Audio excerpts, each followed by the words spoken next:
प्रवेश की स्तुति हो, प्रवेश की महिमा हो, वो बढ़े और हम घटे, हमारे जीवन से उसे महिमा मिले।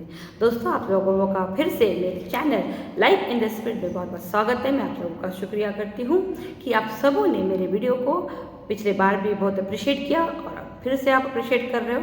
धन्यवाद दोस्तों। मैं इतने दिन तक वीडियो नहीं डाली, इसके लिए इतने समय के बाद मैं वीडियो डाल रही हूँ। मैं इसके लिए क्षमा मांगती हूँ।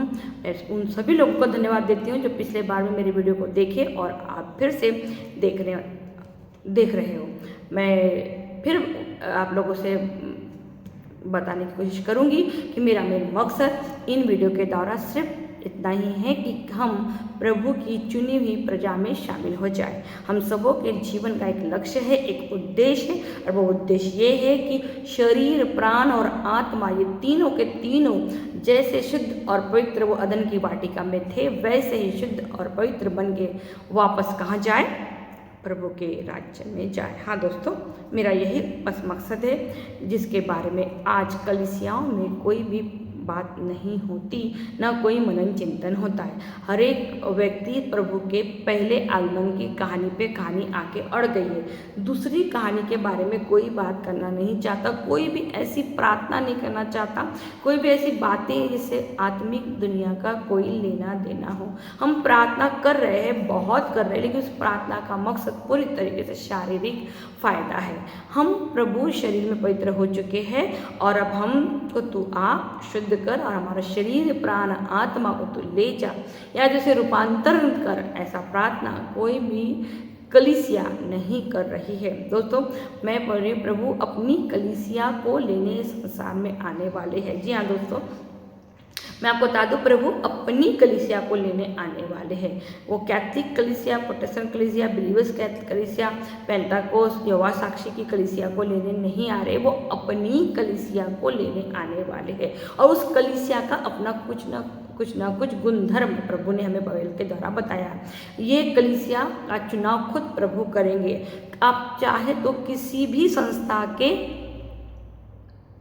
क्यों ना हो मेंबर हो, कोई भी संस्था आपको लिखित में ये गारंटी नहीं देती कि वो आपको प्रभु के राज्य में प्रवेश कराने का 100% ये है, या कोई भी संस्था आपको ये गारंटी दे देती कि हम कैंपस सिलेक्शन करवाएंगे और आपका स्वर्ग के राज्य में प्रवेश कराएंगे। इसका मतलब ये है कि कलीसिया प्रभु खुद चुनेंगे। हाँ, कलीसिया जो दुल्हन है वो प्रभु खुद अपनी चुनेंगे। वो किसी भी संस्था से प्रभु चुन सकते हैं, क्योंकि कोई भी संस्था के कलीसिया परफेक्ट नहीं है।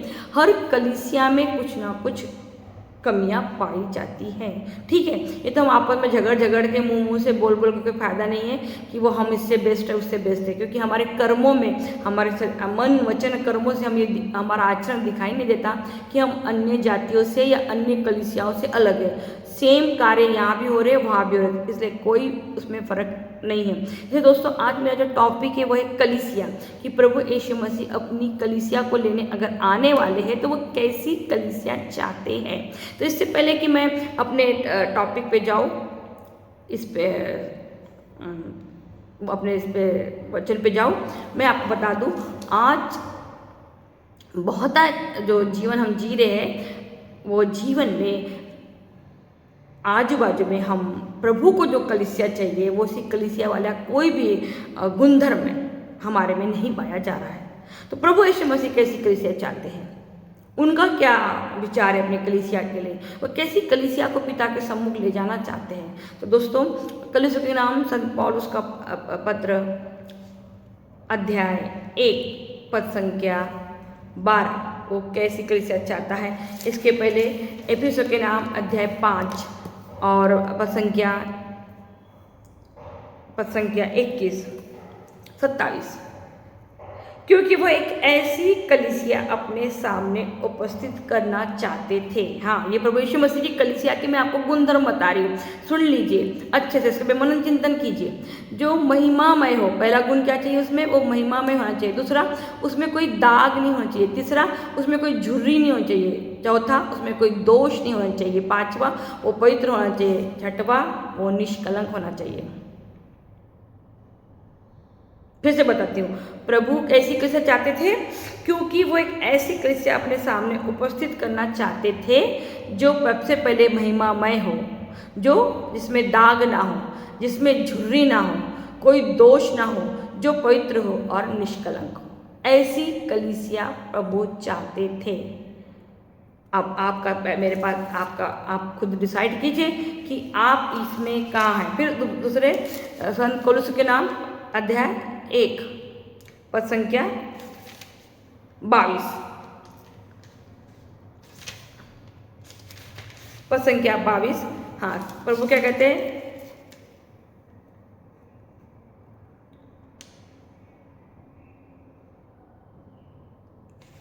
हाँ, ईश्वर ने किंतु अब मसीह ने अपने मरणशील शरीर की मृत्यु द्वारा ईश्वर से आपका मेल कराया है। हाँ, किसने? किंतु अब मसीह ने अपने मरणशील शरीर की मृत्यु द्वारा ईश्वर से अपना आपका मेल कराया है, जिससे आप जो आपको पवित्र, निर्दोष, अनिंद्य बनाकर ईश्वर के सामने प्रस्तुत कर सके। कैसी कलीसिया बना के प्रभु आपको परमेश्वर के सामने रखना चाहते हैं? पवित्र, निर्दोष और अनिंद्य बनाकर ईश्वर के सामने प्रस्तुत करना चाहते हैं। कलीसिया के नाम संत पौलुस का अध्याय। अब तीसरे का 12, प्रभु क्या कहते हैं? आप लोग ईश्वर की पवित्र एवं परम प्रिय चुनी हुई प्रजा है, इसलिए आप लोग को अनुकंपा, सहानुभूति, विनम्रता, कोमलता और सहनशीलता धारण करनी चाहिए। मैंने आपको तीनों पाठ पढ़ के बता दिए हैं। ये है प्रभु की यीशु मसीह की कलीसिया के गुणधर्म। अब आपसे मेरा ये सवाल है कि आप में से कितने लोग इन पॉइंट में अपने आप को कहीं ना कहीं 100% ना पर कुछ तो भी क्या भैया मैं इसमें कोशिश में लगा हुआ हूँ, क्योंकि प्रभु पवित्र है, वो सत्य है, तो आपको भी पवित्र होना पड़ेगा, मुझे भी पवित्र होना पड़ेगा, आपको और मुझे दोनों को सत्य बोलना पड़ेगा यदि हम प्रभु की कलीसिया बनना चाहते हैं। लेकिन अगर आप आज की कलीसिया की अगर मैं बात करूँ, अगर हम आज की कलीसिया को देखें तो ये कलीसिया 3 प्रकार की कलीसिया पाई जाती है हमारे क्रिश्चियन सोसाइटी में। पहली कलीसिया है अपने आप को वेल मेंटेन करके रखने वाली कलीसिया। हाँ, ये बहुत पुराने क्रिश्चियन बने हुए हैं, इन्होंने बपतिस्मा लिया है, अपना प्रसाद लिया हुआ है, इन्होंने दृढ़ संस्कार लिया, ये सारे रीति रिवाज बराबर पूरे करते हैं, ये बराबर चर्च जाते हैं, इनके घर में बराबर प्रार्थना होती है, ये हर ईस्टर, क्रिसमस, न्यू ईयर को बराबर रहते हैं, दान धर्म बराबर देते हैं, हर रीति रिवाजों में बढ़ चढ़ के हिस्सा लेते हैं।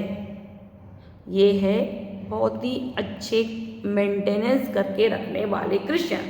इनको देख के लोगों को पता चल जाता कि ये कौन है, क्रिश्चियन करके रखने वाले हैं। दूसरे प्रकार के क्रिश्चियन है रिफ्रेश होने वाले क्रिश्चियन। ये बीच बीच में कभी कभी चर्च चले जाते हैं, ईस्टर में, न्यू ईयर में, गुड फ्राइडे में, क्रिसमस में, ये अपने आप को रिफ्रेश करते रहते हैं, थोड़ा बीच में जा के लोगों को याद दिलाते रहते हैं, खुद को भी याद दिलाते रहते हैं कि हम क्रिश्चियन हैं। ठीक है, लेकिन तीसरी क्वालिटी के जो क्रिश्चियन होते हैं, ये ही क्रिश्चियन लोगों को प्रभु को चाहिए। जैसे कि अब होता है ना, बहुत से लोग अपने घर को बहुत अच्छा मेंटेन करके रखते हैं, उससे में आपको कहीं जाला नहीं मिलेगा, कहीं गंदगी नहीं मिलेगी, पुराने से पुराना सामान भी चक चक चमकेगा। ये ऐसा ही प्रकार का क्रिश्चियन मैंने आपको बता दिया। दूसरा रिफ्रेश करने वाले क्रिश्चियन, ये क्या, त्योहार बारों को अपना घर सफा करते, पेंटिंग मारते, नए कपड़े लेते, नई बेडशीटें लेते, नए पर्दे लगाते, ये रिफ्रेश करने वाले। लेकिन एक होते जो अपने घर को क्या करते, रिकंस्ट्रक्शन करते हैं, अपने घर को क्या करते हैं, पूरी तरीके से तोड़ के नया बनाते हैं। यही तीसरे प्रकार के क्रिश्चियन है। ये भी क्या करते हैं, जब प्रभु के वचन सुनते हैं, उसमें मनन चिंतन करते हैं, तो ये अपने आप को, अपनी आदतों को, अपनी कमियों को क्या करते हैं, तोड़ते हैं, और प्रभु में एक नया विधान होने के लिए, एक नई सृष्टि होने के लिए हर दिन हर पल क्या करते हैं, कोशिश करते रहते हैं। इनका मकसद होता है कि ये क्या करें कि मैं हर दिन प्रभु की नज़र में किस तरीके से अपने आप को रिकंस्ट्रक्शन करूं, नया करूं, नया बनाऊं। जो मैंने कल किया था मैं वो आज ना करूं, मैं हर दिन कुछ नया प्रभु के लिए करूं।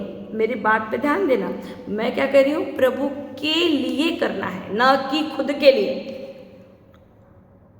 कल मैंने नहाई थी, आज मैंने 4 घंटा नहा ली, कल मैंने पुराने कपड़े पहने, आज नया पहने, कल मैंने सिंपल खाना खाई थी, आज मैंने अच्छा खाना खा ली। ये खुद के लिए नहीं, प्रभु के लिए आपको क्या करना है। ये बहुत मनन गंभीरता का बात है जो हमको समझना है। आज कलीसिया बिल्कुल ऐसी ही हो गई है, मेंटेन करने वाली, रिफ्रेश करने वाली।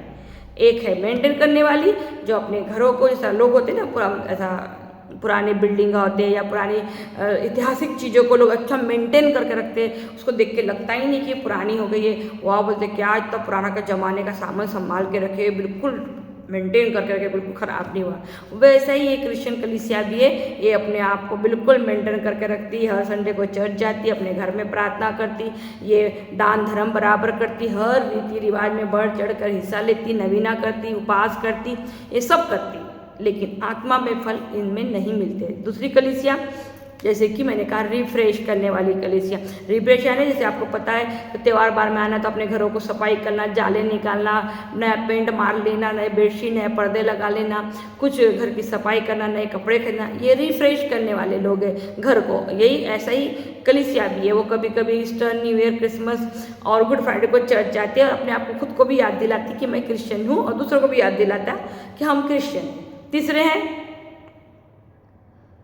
रिकन्स्ट्रक्शन करने वाले। कुछ लोग होते हैं इनको लगता है भैया ये हमारा जो घर है ये बहुत ख़राब हो चुका है, वो बहुत मेंटेन कर करके भी कुछ फ़ायदा कैसे कुछ नयापन नहीं, तो वो क्या करते हैं अपने पूरे घर को तोड़ के नया घर बनाते हैं।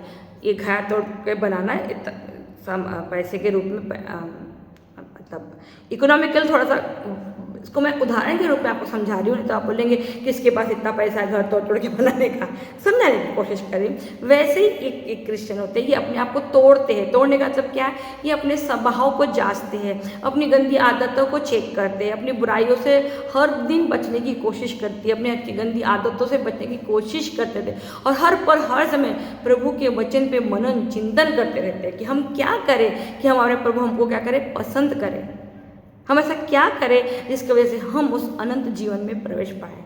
आज ये जो कलीसिया है जो प्रभु हमसे चाहते हैं और जो कलीसिया का जीवन हम जी रहे हैं, इसमें ज़मीन और आसमान का फर्क है।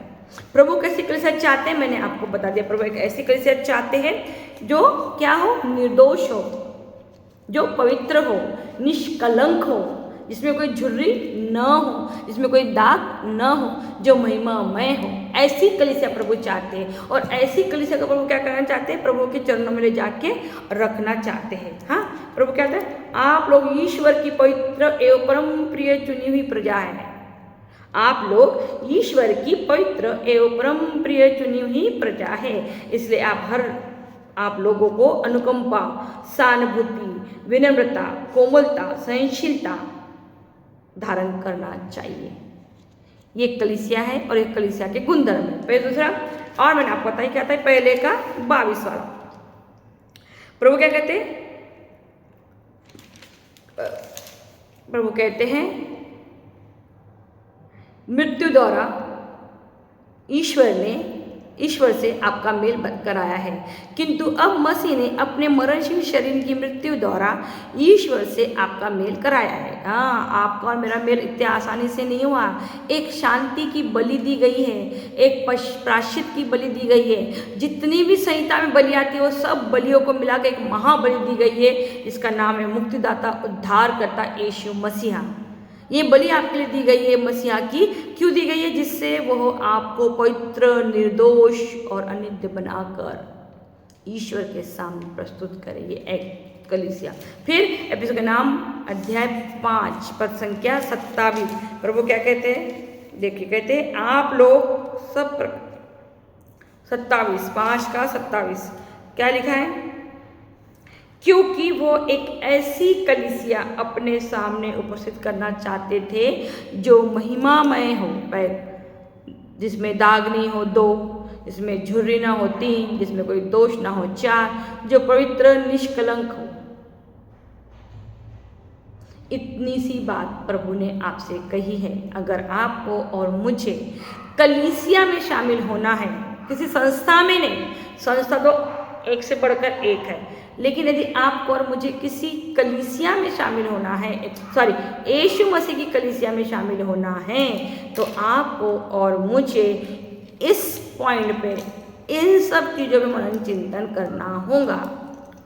विश्वास अधूरा है हमारा, क्योंकि ये हम अपने टर्म और कंडीशन के साथ करते हैं। प्रभु को इस विश्वास का कोई लेना देना है। विश्वास आप इस बात पे करते हो क्या कि मैं अपने आप को बदलूंगी और मैं अपने आप को प्रभु के साथ उस राज्य में प्रवेश करूंगी।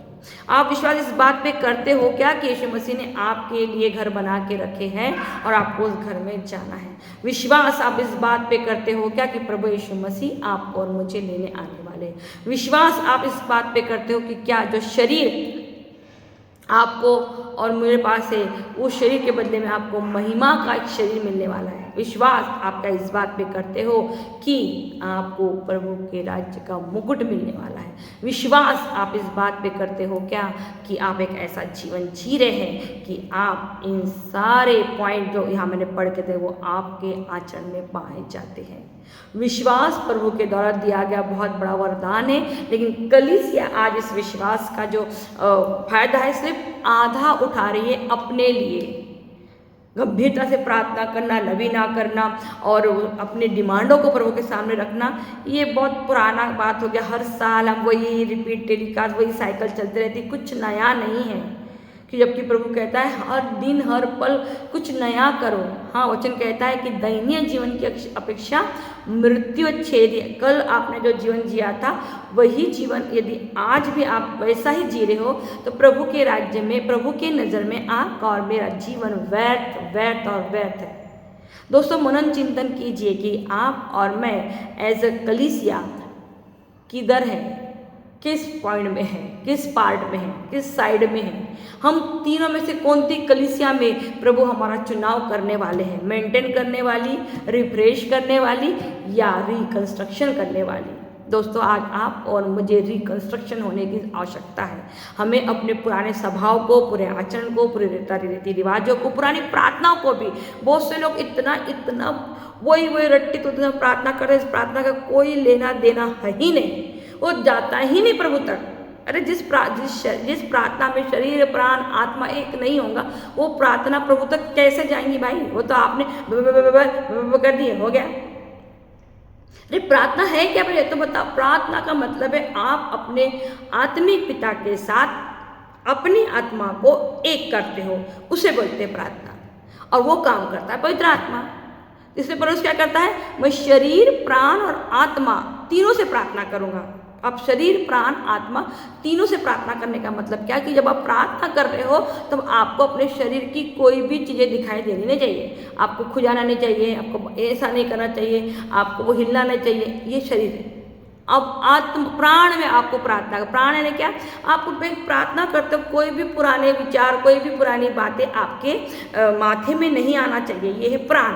और आत्मा क्या है? आत्मा कंटिन्यू क्या होना चाहिए? प्रज्वलित ज्योति में एक अलग प्रकार का वाइब्रेशन, एक प्रकार का अलग प्रकार हीट, गर्माहट आपके शरीर में उत्पन्न होना चाहिए। ये है शरीर प्राण और आत्मा से मिलकर की जाने वाली प्रार्थना, जो पिता के चरणों में पहुँचती।